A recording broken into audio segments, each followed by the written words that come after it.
Salam.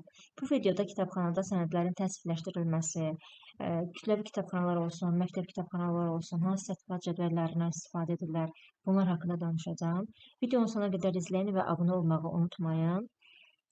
Deməli, ilk öncə qeyd etmək istəyirəm ki, bildiyimiz kimi öncə kitablar meydana gəlmiş, daha sonra isə kitablara artan tələbatlar nəticəsində artıq həm onları qoruyub saxlamaq üçün, həm də gələcək nəsillərə ötürmək üçün kitabxanalar yaranmışdır. Və kitabxanalarda sənədlər olur, düzdürmü? Bax, bu sənəd axını daha get-gedə artdıqca, sənədlərin sayı çoxaldıqca artıq onların axtarılması çətinləşir. Həm vaxt cəhətdən daha çox olur, həm də ki, onların axtarılması çətinləşir və bu səbəbdən də belə ta qədim zamanlardan bu günə qədər təsnifat cədvəlləri yaradılır. Yəni müxtəlif dövrlərdə istər qədim, istər orta əsrlərdə, istər yeni dövrlərdə, yəni fərqli təsnifat cədvəllərindən istifadə olunur. Ümumi dünyada isə ən çox istifadə edilən təsnifat cədvəlləri UOT, yəni Universal Onluq təsnifatı, KBT, yəni kitabxana biblioqrafiya təsnifatıdır. İzləyici məndən xahiş etmişdir ki, kitabxana biblioqrafiya təsnifatı haqqında məlumat paylaşım. Mən həm bu haqqda məlumat verəcəm, həm də qısa formada UOT haqqında məlumat verəcəm. Deməli, qeyd etdiyimiz kimi sənəd axınının çoxalması nəticəsində, artması nəticəsində mürəkkəbliyi aradan qaldırmaq üçün, yəni bu çətinliyi aradan qaldırmaq məqsədi ilə təsnifat sistemləri yaradılıb.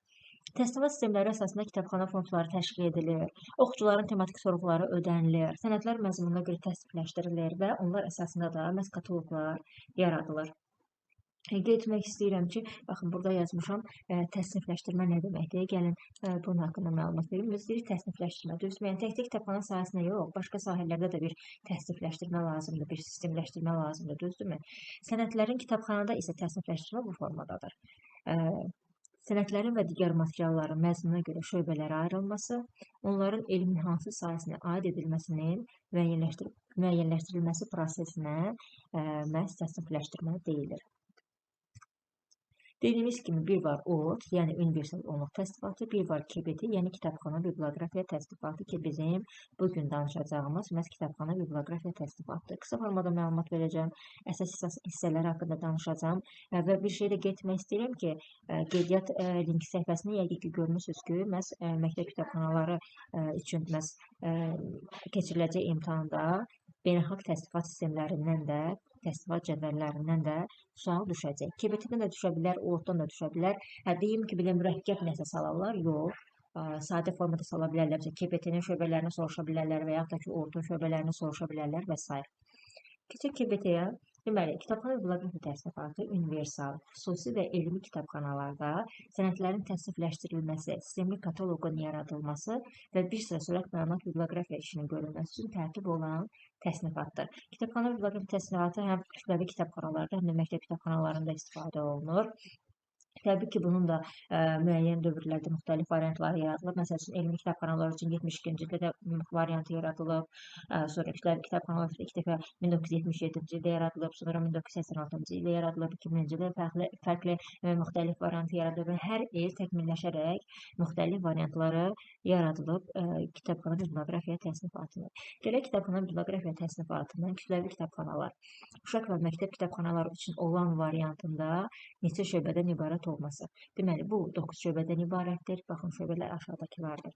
Ümumi və fənlərarası biliklər, təbiətşünaslıq elmləri, texnika-texniki elmlər, kənd və meşə təsərrüfatı, kənd təsərrüfatı və meşə təsərrüfatı elmləri, səhiyyə tibb elmləri, ictimai və humanitar elmlər, universal məzmunlu ədəbiyyat, sual şöbələri neçə şöbədən ibarətdir.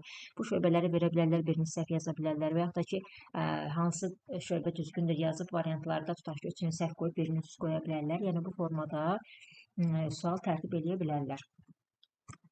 Nümunə kimi gətirmişəm. Baxın, biz dedik ki, 9 şöbədən ibarət, düzdürmü? Bu şöbələr özlüyündə bölmələrə bölünür. Baxın, 3 texnika və texniki elmlər bu artıq şöbə gedəcək. Amma artıq bu texnika və texniki elmlərin, baxın, aşağıdakı bölmələri var. Baxın, bu şöbədir. 3. Texnika, texniki elmlər. Amma artıq 30 olsun, 31 olsun, 32 olsun, 3-cü şöbənin bölmələridir. Fikir verirsiniz? 3-cü şöbənin artıq bölmələridir. Burada hər birinin ayrı-ayrı bölməsi var və hətta gəlirik tutaq ki, 30-cu bölməyə, bu bölmənin də aşağıda özünün ayrıca yarım bölmələri var. Fikir verirsiniz, baxın, ayrıca yarım bölmələri var. Sadəcə şöbələri yadda saxlasanız kifayətdir. Keçək digəri, məsəl üçün yazmışam. Burada 6 drop 8 var. Fikir verirsiniz. Bu nədir? Yəni həm 6, həm 7, həm də 8. 6, 7, 8-ci şöbələr ictimai və humanitar elmlər adlanır. Baxın, 7-dən 79-a qədər elm, mədəniyyət, maarif adlanır. Əsas bölmələri baxın buradadır göstərilib, mədəniyyət, maarif buradadır və s. Bunu nə üçün yerləşdirmişəm bura? Baxın, burada kitabxana işi, kitabxana açması, biblioqrafiya var. Yəni bu sırf 78-ci, yəni 7-ci şöbənin 78-ci bölməsinə aiddir. Baxın, biblioqrafiyada, kitabxana işi də, kitabxana açması. Baxın, burada KBT ilə təsnifat indeksi verilib. Yəni bu kitabın hansı təsnifatın bölməsinə aid olduğu göstərilir. Deməli, KBT 78-30. Baxın, bunu burada göstərmişəm. Yəni, 78 kitabxana işinə aiddir. Və burada da 78-30. Baxın, kitabxana işinin nəzəriyyəsi. Yəni, həmən kitabın məzmununa görə, kitabxana işini əhatə etdiyinə görə 7-ci şöbənin 78-ci bölməsinin 78-30 yarım bölməsindəki təsnifat indeksini alır. Ona görə də burada kitabı təsnifləşdirilərkən, yəni təsnifat indeksi verərkən KBT-dən istifadə ediblər 78-30. Hətta baxın, burada OAuth cədvəli ilə belə, təsnifat cədvəli ilə belə işləyiblər. Yəni, bunun bu formada praktik formasını göstərməyə çalışdım sizə. Deməli, başqa bir dənə buradan çıxış edək. Başqa deyəcəyim kitabxana və biblioqrafiya təsnifatı ilə məlumat, yəni qısa formada izah edim. Təbii ki, çox genişdir.